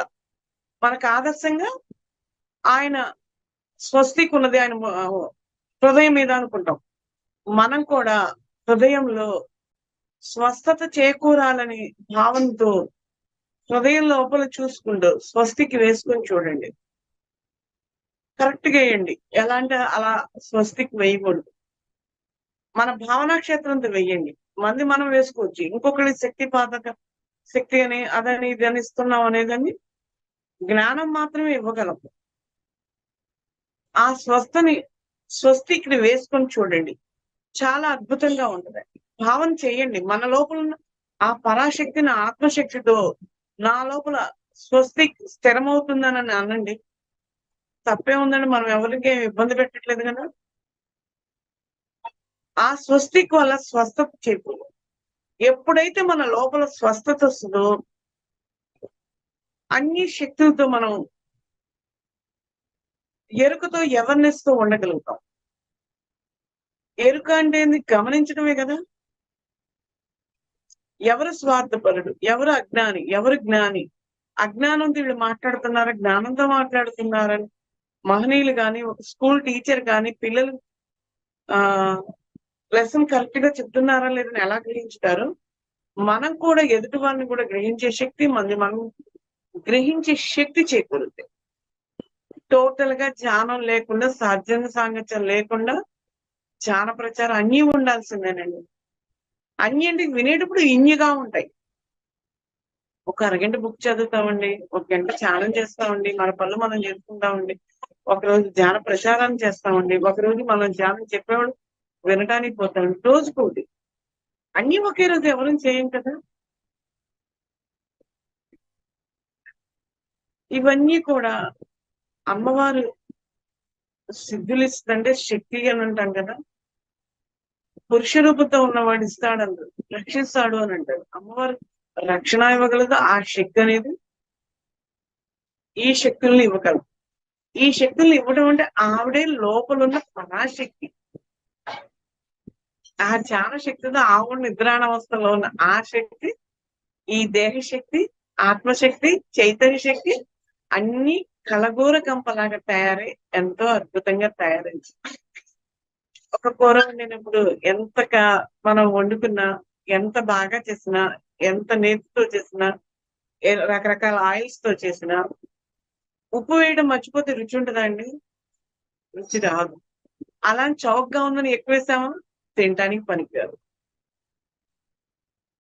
అదే మంత్రశాస్త్రాల్లో వచ్చే వాటికి ధ్యాన శక్తితో మన గురువు ఇచ్చిన ఈ అద్భుతమైన దానికి ఎందుకంటే ఇక్కడ ఇంకొక చిన్న గమనిక చేయాలండి. సార్ కూడా ఈ జన్మలో నాకు అవకాశం ఉందా లేదా, ఇవన్నీ ఉంటాయా అనే ఒక సందేహాలు వస్తాయని సార్ ఏం చెప్పారు, మనం కోట్ల జన్మలు ఎత్తాము, కోట్లుగా మన జ్ఞానాన్ని పొందాము అని అంటారు. అంటే మన జన్మల్లో అవన్నీ అయిపోయినాయి, ఆ మంత్రశాస్త్రాలు అవన్నీ అయిపోయినాయి. కేవలం ధ్యానం ద్వారా ఏటీఎం కార్డులు గీకినట్లు మన డబ్బు మనకు వచ్చినట్లు ఈ ధ్యాన శక్తి అనే దాన్ని పెట్టుకుంటే మనం అవన్నీ ఓపెన్ అవుతాయండి. వేరేది లేదండి. ఆ ఓపెన్ అయ్యేది లక్షల కోట్లలో ఒక్కొక్క మనిషికి ఒక ప్రత్యేకత ఎలా వస్తుంది, గురువులు, యోగులు, సిద్ధులు అని మనం కూడా ఈ భూమి మీదకి వచ్చినందుకు మనకి ఎవరు ఏమి ఇచ్చారా అని కాదు, మనం లోకానికి ఏమి ఇచ్చామనే స్థితిలో ఎదుగుతాం. సార్ అలాగేనే కదా. ఈరోజు మాస్టర్స్ కూడా అలా ఎదిగిన వాళ్ళు ఎంతమంది ఉన్నారండి, పేర్లు చెప్పాలంటే ఎంతమందో ఉన్నారండి. లక్షల మంది తయారయ్యారు, కోట్ల మంది అవగాహన తెచ్చుకున్నారండి, కోట్ల మంది నిర్ణయాలు తీసుకుని ఉన్నారండి. యూనివర్స్ నుంచి పరాశక్తిని మన భూమి మీదకి ధ్యానం ద్వారా ఎంత దించుతున్నాం కాబట్టి ఈ రోజున బ్రహ్మ ముహూర్తం అనే దానికి ప్రతి ఒక్కడు ధ్యానం చేసిన వాళ్ళు, చెయ్యని వాళ్ళు అందరూ అదే పెడుతున్నారు. ధ్యానం చేయలేదనుకోవడం కూడా భ్రమ. వాళ్ళు కూడా తెలియకుండానే ధ్యాన శక్తితో పొందారు కాబట్టే బ్రహ్మ ముహూర్తం యొక్క విశేషత ప్రతి ఒక్కళ్ళు పెడుతున్నారండి. అంటే వాళ్ళను కూడా ఆ శక్తి మేల్కొల్పుని వాళ్ళందరికీ కూడా ప్రచారం చేస్తున్నారు. మరొకటి కుండలి యోగా, కుండలి యోగా, కుండలి యోగా అని. అంటే ఇక్కడ యూనివర్స్ నుంచి ధ్యాన శక్తి ద్వారా ఎంత దించబడుతుందని గమనించండి. అంత దించబడుతుంది కాబట్టి ఎంత అద్భుతమైన జ్ఞాన సంపద, లక్షల మంది, కోట్ల మంది అవగాహన శక్తి, అనుభవ శక్తి, పంచే శక్తి అనుభవంతో నిర్ణయం చేసి పంచే వాళ్ళకి ఇప్పుడు అనితలాగా ఒక క్రియేటింగ్ చేసి సర్వీస్ చేస్తున్నారు. ఎంతమంది ఈ రోజున ఆనందంగా ధ్యానం చేస్తూ వింటూ మన పనులు మనం చేసుకుంటూ ఉన్నామంటే ఆ శక్తులన్నీ మేలుకొల్పి ఇదివరకు హిమాలయంలో ఉన్న వాళ్ళకి మాత్రమే అనేవాళ్ళు. ఈ రోజున ప్రతి ఒక్కరికి వచ్చింది ఆ యోగ్యత. కానీ ఇంకా మనుషుల గుణాలు ఇక్కడ ఏమవుతున్నాయి అంటే అహంకారంతో, అజ్ఞానంతో, నన్నే గొప్పగా అనుకోవాలనే ఒక ఫీలింగ్ తో కూడా చాలా మంది, కొంతమంది నేను చూస్తూ ఉన్నా. ఇదే జీవితం గడిచిపోతున్నాయి. కొన్ని జన్మలు పడుతున్నాయని కారణం ఏమిటి అని అంటే మనకి ఈ జ్ఞాన సంపద, ఈ శక్తి మేల్కొల్పినప్పుడు ఎదుటి వారిలో కూడా ఒక జ్యోతిష్యుడు ఎలా చెప్తాడో మనం కూడా గ్రహించుకునే శక్తి వస్తుంది. జీవితాన్ని ఇదే సరిపెట్టుకోకూడదండి. గొప్పల కోసం, ఆర్భాటాల కోసం నన్నెవరు గుర్తించాలనుకోవడం కూడా పిచ్చి భ్రమ. గుర్తించేది ఏమిటండి, మనం గుర్తించబడిన వాళ్ళం కాబట్టి మానవ జన్మ తీసుకున్నాం, జనారణ్యంలో ఉన్నాం, దివ్యమైన గుణాలతో ఉన్నాం, దివ్య శక్తులు అందుకోవడానికి దేవాలయాలకైనా పోతున్నాము. అక్కడ ఆ శక్తులన్నీ కూడా ఒక్కొక్క దేవతలు ఒక్కొక్క రకంగా ఆ ధ్యాన శక్తి పెరుగుతున్న శాఖాహార అమ్మవారు ఆ శక్తి మనలో చేకూరుద్దండి. శాఖాహార శక్తి ఆ దేవత ఉందని కూడా నిజానికి మన మానవులకి చాలా మందికి కూడా, ఒక బ్రాహ్మణులకి ఏమన్నా తెలుసో నాకు తెలియదండి. మన యొక్క శాఖాహారం గురించి పత్రిసారి చెప్పిన తర్వాతే అలంకారాలు కూడా దేవాలయాల్లో వచ్చినాయండి. ఆ శక్తి, ఆ తల్లి ఎంత ఆనందాన్ని ఇస్తుంది అని అంటారు. మొన్న ఒక ధ్యానంలో ఆ తల్లి అవగాహన శక్తి ఇచ్చింది. ఆ శక్తి వచ్చినప్పుడు తెలియని చిరునవ్వుతో మనం ఉంటాము అనండి. శక్తి వచ్చినప్పుడు ఇవన్నీ శక్తులు చేకూరుతాయి అనండి. సరస్వతి వచ్చినప్పుడు వాక్ శక్తి, వాక్ బుద్ధి, ఒక మాటే ఒక మంత్రంగా తయారైంది. మనసు మౌనంగా ఉండదు. ఇవన్నీ మనం ఎన్నో పొందుతున్నాం. కానీ మనిషి ఆరాటంలో భూమి మీద ఉన్న వాటికి ఆస్తుల కోసమనో, ఇంకొక దానికనో, నాకు ఇంత పేరు ఉండాలను, ఇంత ప్రతిష్ఠ ఉండాలను, నాకు ఒక పదం ఉండాలని ఆరాటాలు, పోరాటాలతో ఈ ఆలోచనల వల్ల కోల్పోతున్నారండి. సూర్యుడు వచ్చినా కూడా నాకు సూది కానరాలేదంటే రోడ్డు మీద పడిన ఒక వస్తువుని మన ఎంత అజ్ఞానంలో ఉన్నారో కనిపించలేదండి. ఎట్లాగో మనం ఇంతటి దివ్యమైన కాస్మిక్ ఎనర్జీలో ఈ వీధుతూ ఉన్నాం మనం. కొంతమంది ప్రవర్తనలు నేను గమనిస్తూ ఉండే ఎన్నో చోట్లకి ఎంతమందినో మనం చూస్తూ ఉంటాం. ఆ యొక్క సూర్యుడు ఉన్నప్పుడు కింద ఏదైనా పడితే కాన్ రాలేదనంటే కళ్ళు పనిచేయట్లేదా అని అంటారు, కళ్ళు కాన్ రాలేదా అని అంటారు. ఎవరనక్కల తనకు తానే అనుకుంటాడు. ఇప్పుడు మనం అంతా చేయాల్సింది ఒకటేనండి. ఇవన్నీ చేస్తూ ఉన్నప్పుడు ఆరాటాలు పోరాటాలు తప్పుడు సమస్యలు కూడా దాటే శక్తి, ఆ శక్తి సమకూర్చుద్ది. మనం అడగక్కర్లా. మన బిడ్డలకి ఏది కావాలో మనం ఎలా సమకూర్చామో సృష్టి మనకు కావాల్సింది మనకి ఇస్తుంది. అది పోగొట్టుకొని బయట ఎతుకులాడతాం. బయట ఎతుకులాడకుండా ఆపేసి లోపలే ఎత్తుక్కోవాలి. లోపల ఎత్తుక్కోవడం అంటే ఖరీదు కల అన్ని మన లోపల మన ఇంట్లో పెట్టుకుంటాం. మనం బయట ఏది పెట్టం. అన్ని మన లోపల ఉన్నాయి. మన గురువులు చెప్పేది దానికే. ఈ శక్తులని మేల్కొల్పాలి. ధ్యానం ద్వారానే వస్తుంది, మరొకటి ఏది రాదండి. అందుకని జపశక్తిలో కూడా లక్షలు తర్పణం చేయాలి, ఇన్ని లక్షలు చేయాలి, అన్ని లక్షలు చేయాలంట. ఆ చేసినప్పుడైనా అది ఎంత కూర్చొని చేయాలి, ఎంతో కష్టం అండి. దీంట్లో ఏ కష్టం లేకుండా నువ్వు కనీసం గురువు గారు అవసరమైతే స్నానం లేకపోయినా నువ్వు కూర్చొని చేయనన్నాడు. అంతకన్నా ఆనందం ఉందండి. దేవతలు కూడా ఎందుకు పెట్టారంటే ఆ శాస్త్రాన్ని అంత కష్టపడితే గాని చేసిన కర్మ తీరటానికి, మరొక తప్పు చేయకుండా ఉండడానికి. అంతేగాని వేరే కాదు. అలానే అహంకారంతో అమ్మ నేను చేయలేను అంటే ఒప్పుకోరు. చేస్తూ ఉన్నప్పుడు కోరిపోతే ఏం నొప్పి ఉండదు, ఏ లాసు లేదు. అలాగే ఇక్కడ కూడా మనకి జరుగుతాయి. దానికోసం ధ్యానం చేయాలి. సమస్యలు తీరటానికి కూడా ధ్యానం చేయకూడదండి, అది వృధా అయిపోయింది. మళ్ళా ఉంటాయండి, ఒక మొక్కుబడి పెడతారు. మనం ఏమన్నా అవి తీరలేదని పోరాటం చేస్తామా? అయిందాక వేచి ఉండం. నేను చేశాను పూజ చేశాను. అలాగే ధ్యానం చేసుకుంటూ పంచుతూ పోయి ఇంతటి అద్భుతమైన జ్ఞానాన్ని మనం పొందుతూ ఉన్నప్పుడు ఆటోమేటిక్ గా తీరుతాయండి. దానికోసం ధ్యానం చేయక్కర్లేదు. కాలాన్ని వృధా చేసుకోవద్దు. అంటే నేను అందుకున్న జ్ఞానాన్ని, అనుభవాన్ని షేర్ చేస్తాను. ఆటోమేటిక్ గా అవన్నీ జరుగుతాయండి. లైట్ వేసిన తర్వాత అన్ని ఎలా కనిపిస్తాయి అలాగే. ఒక జ్ఞానికి అజ్ఞానికి చిన్న సింపుల్ ఒక మాట అండి, గమనించండి. సూర్యుడికి ఎదురుగా మనం నడుస్తూ పోతున్నప్పుడు మన నీడ వెనక పడుతుంది.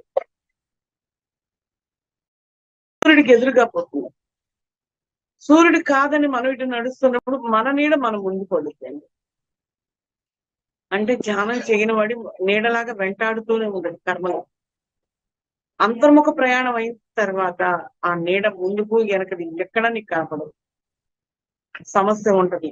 ఈ సమస్యల గురించి నేను ఆలోచన ఎందుకు చేయాలి, నాచే ఈరోజు ధ్యాన ప్రచారంలో బుక్ రీడింగ్ చేయాలా అనే ఆలోచన భావనా క్షేత్రం ఎదుగుతాం. ఆ భావనా క్షేత్రం ధ్యానంలో వచ్చినప్పుడు ముందుకు వెళ్ళడానికి మనకి ఎన్నో మార్గాలు వస్తాయి.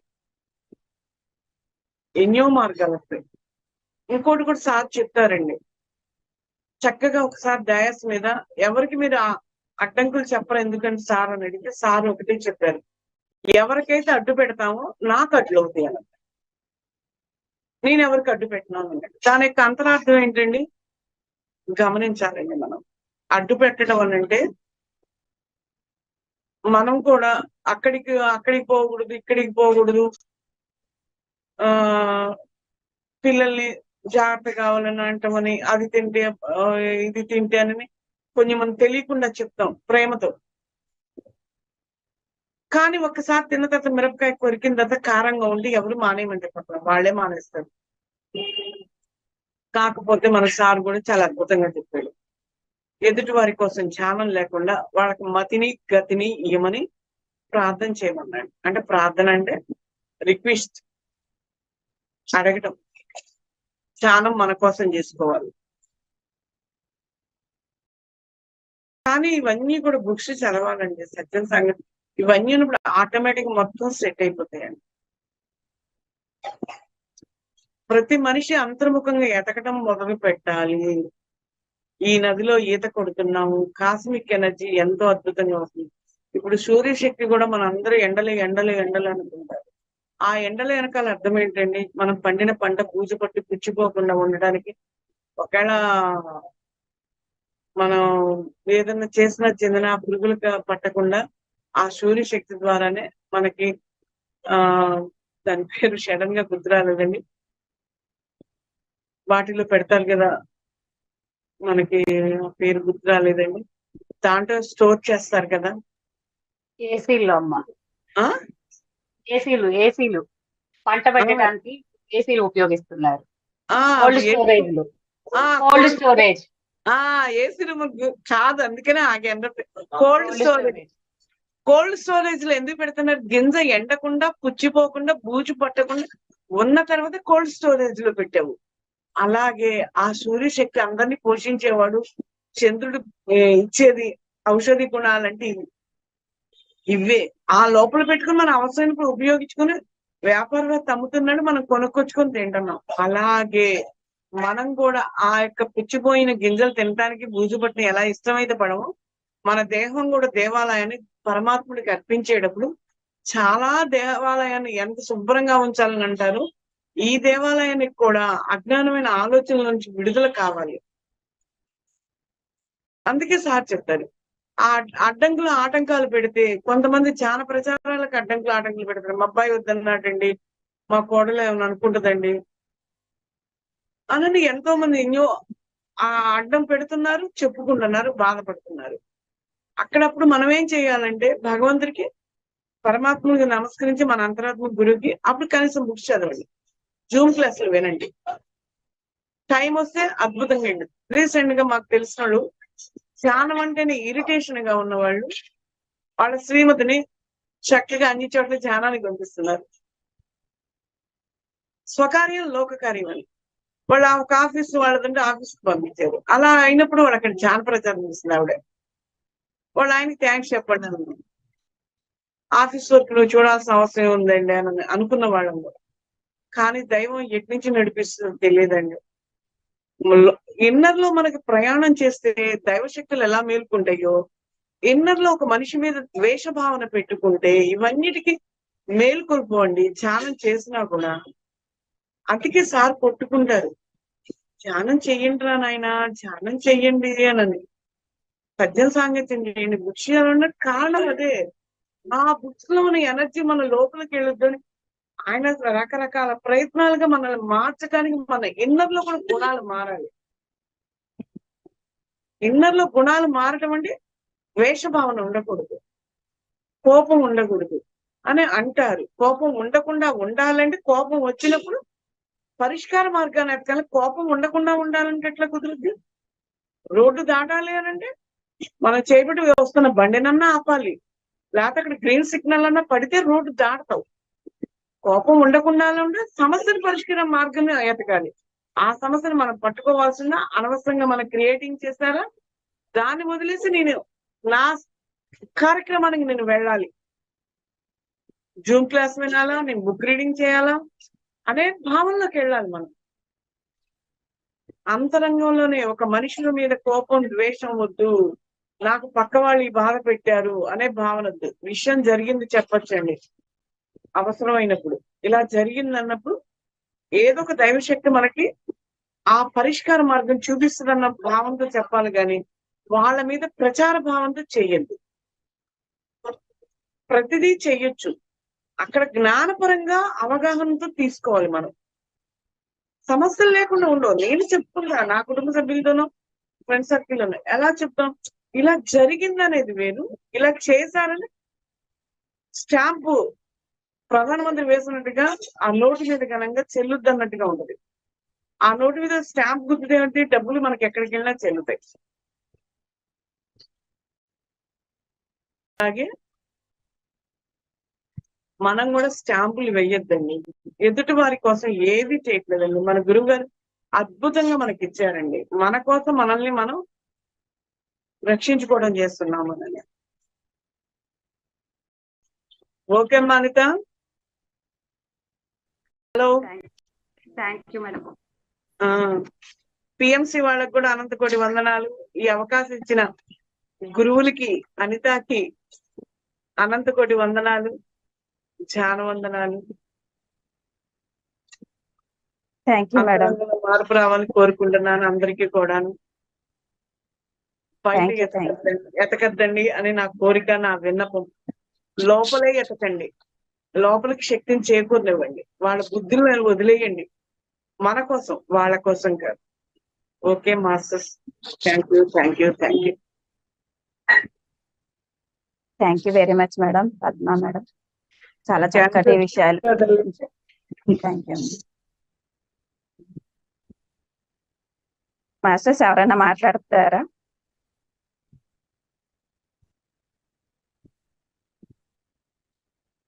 మేడం, పద్మా మేడం చాలా బాగా చెప్పారు. సరస్వతి, లక్ష్మి గురించి కూడా మీరు ఎంతో చక్కగా విశదీకరించారు. చాలా ఎంత అద్భుతంగా ఉందంటే మనం ఎలా ఉండాలి, కోపం వచ్చినప్పుడు ఏం చేయాలి, అవన్నీ కూడా మా అందరికి తెలిసేటట్టు చేశారు మేడం. మీ యొక్క అనుభవాలు అవన్నీ కూడా చాలా బాగా ఉన్నాయి మేడం. థ్యాంక్ యూ మేడం, చాలా చక్కగా చెప్పారు. Thank you madam. Thank you అండి, ధన్యవాదాలండి.